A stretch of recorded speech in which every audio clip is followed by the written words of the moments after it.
Good morning class. मैं आपकी हिंदी अध्यापिका पुष्पा शर्मा आज फिर आपके सामने अध्यापन कार्य हेतु उपस्थित हूँ। आशा करती हूँ कल जो हमने व्याकरण का पाठ पढ़ा था, शब्द और पद में अंतर, वो आपको समझ आ गया होगा।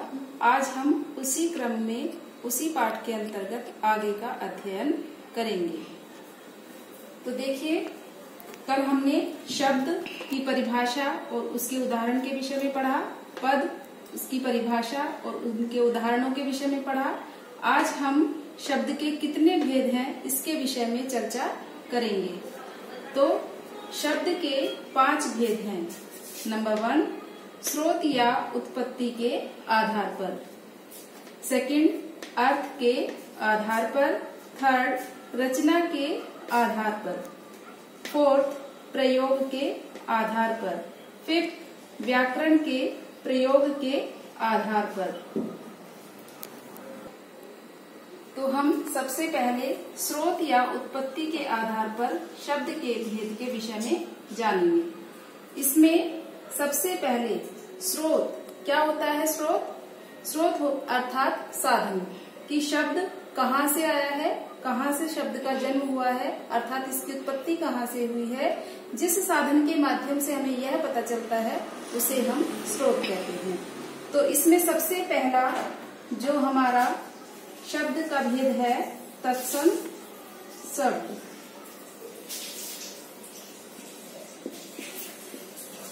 तत्सम शब्द। तत्सम शब्द की परिभाषा के विषय में आप भली भांति जानते होंगे कि तत्सम शब्द संस्कृत के शब्दों को कहा जाता है।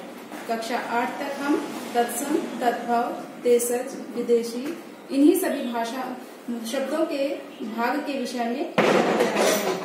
तो अब हम पढ़ेंगे कि तत्सम शब्द कौन से होते हैं। ऐसे शब्द जो संस्कृत के शब्द हैं लेकिन आज भी हिंदी भाषा में उनका प्रयोग होता है और वो हिंदी भाषा में आने के बाद भी अपने मूल रूप में ज्यों के त्यों बने रहते हैं। अर्थात संस्कृत में उनका जैसा रूप है वैसा ही हिंदी में भी प्रयोग होता है। उन्हीं शब्दों को हम क्या कहते हैं, तत्सम शब्द कहते हैं। उदाहरण में देख लेते हैं, जैसे दुग्ध, कर्ण, मुख आदि। इसके बाद दूसरा भेद हमारा आता है तद्भव शब्द। तद्भव शब्द। तद्भव शब्द क्या होता है। तद्भव शब्द अर्थात संस्कृत के मूल शब्द का बिगड़ा हुआ रूप तद्भव शब्द कहलाता है। अर्थात संस्कृत के ऐसे शब्द जो समय के साथ बदलकर हिंदी भाषा में प्रयोग होने लगे हैं और उनके स्वरूप में बदलाव आ गया है, परिवर्तन हो गया है, वो तद्भव शब्द कहलाते हैं। जैसे दुग्ध का तद्भव रूप क्या बन गया है, दूध। अर्थात इस दुग्ध के रूप में यहाँ पर बदलाव हो गया है, ये शब्द बिगड़ गया है व्याकरण की दृष्टि से। ऐसे ही कर्ण का क्या बन गया है, कान, और मुख का मुंह। तो इस प्रकार हम जान लेते हैं कि तत्सम शब्दों का बिगड़ा हुआ रूप ही जो कि हिंदी भाषा में प्रयोग होता है वो क्या कहलाता है, तद्भव शब्द। इसके बाद 3rd नंबर पर आता है देशज। देशज शब्द। देशज जैसा कि नाम से ही पता चल रहा है, देशज अर्थात ऐसे शब्द जो देश के या अपने क्षेत्र के अंतर्गत भाषा बोली जाती है, बोली बोली जाती है, अर्थात जहाँ पर हम रहते हैं उसके आसपास के क्षेत्र में या उससे लगे हुए अन्य क्षेत्रों में जो शब्द बोले जाते हैं वो देशज शब्द कहलाते हैं। इनकी उत्पत्ति कहाँ से हुई है इसके विषय में कोई नहीं बता सकता, ये अज्ञात है इनकी उत्पत्ति। तो ऐसे शब्द देशज कहलाते हैं, अपने आप में ही इनकी उत्पत्ति हो जाती है। जैसे थैला, लोटा, खिड़की इत्यादि।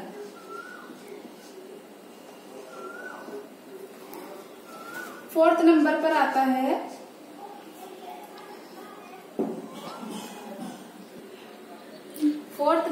हमारा आता है विदेशी या आगत शब्द।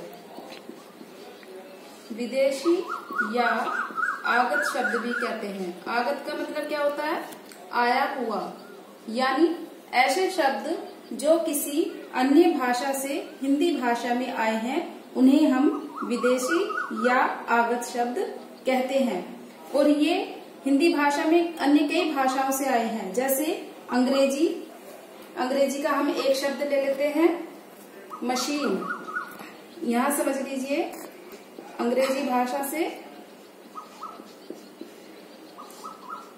तुर्की, पुर्तगाली,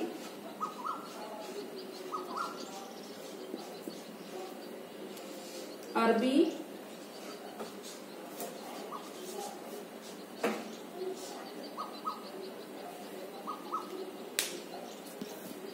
फोर्थ नंबर पर है हमारा विदेशी या आगत शब्द। विदेशी या आगत शब्द अर्थात जो अन्य दूसरी भाषाओं से लिए गए शब्द हैं या दूसरी भाषाओं से जो हिंदी में आ गए हैं उनको हम विदेशी या आगत शब्द कहते हैं। और ये कौन कौन सी भाषाओं से आए हैं इनके विषय में जान लेते हैं।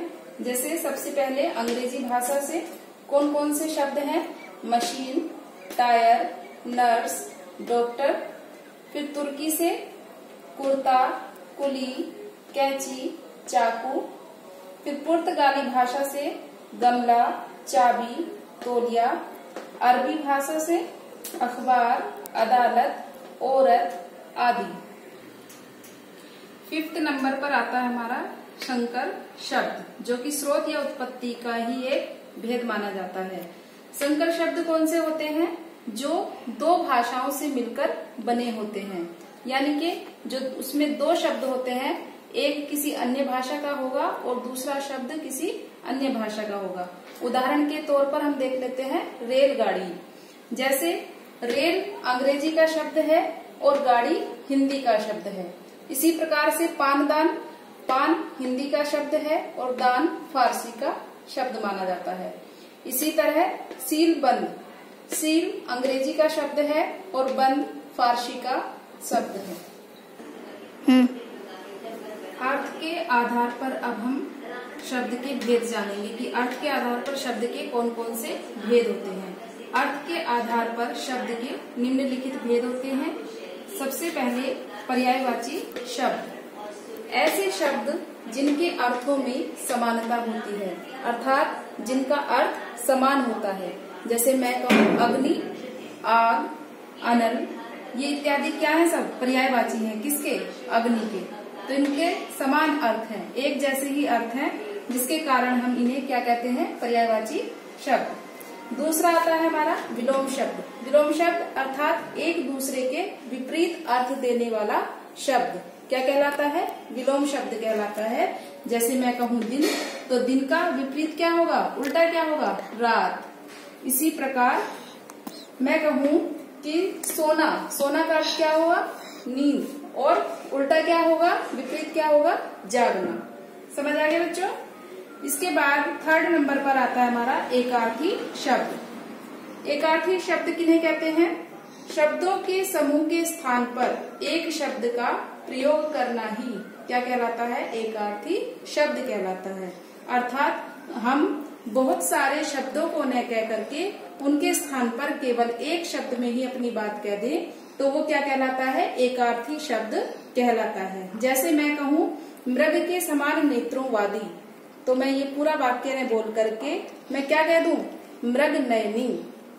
या मीन के समान, मीन कहते हैं मछली को, मीन के समान आंखों वाली, तो हम उसे ये पूरा वाक्य ने बोल के क्या कहेंगे? मीनाक्षी। समझ आ गया?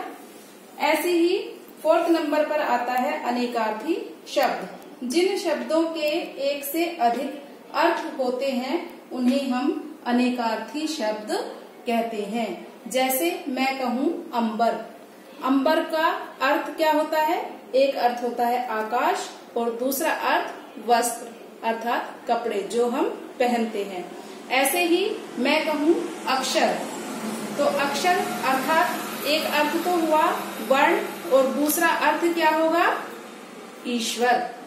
तो इस प्रकार से अनेकार्थी शब्द भी इसके ही उदाहरण हैं। तो आज की कक्षा में हम केवल इतना ही पढ़ेंगे, शेष भाग हम कल की कक्षा में पढ़ेंगे। धन्यवाद।